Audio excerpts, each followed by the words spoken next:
Types of cartilage. There are 3 types of cartilage: hyaline cartilage, fibrocartilage, elastic cartilage. Number 1. Hyaline cartilage. It is the most common cartilage in the body. It is a strong type of cartilage that has the ability to provide support. That is why it makes up most of the skeleton of embryo. It has a glassy appearance. That was why it was given the name, a hyaline, because, in Greek language, hyalos means glassy. Hyaline cartilage is found in following body parts. It is the costal cartilage of ribs. Nasal cartilages are made up of hyaline cartilage. It makes the epiphyseal cartilages, growth plates, of long bones. Articular cartilage of joints is also made of hyaline cartilage. It also reinforces the respiratory tract of larynx, trachea and bronchi. Number 2. Fibrocartilage. It provides both qualities: strength, like hyaline cartilage,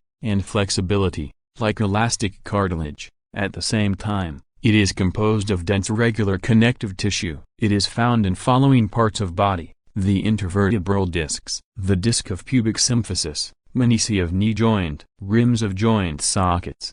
For example, labrum glenoidale of shoulder joint, and labrum acetabulare of hip joint.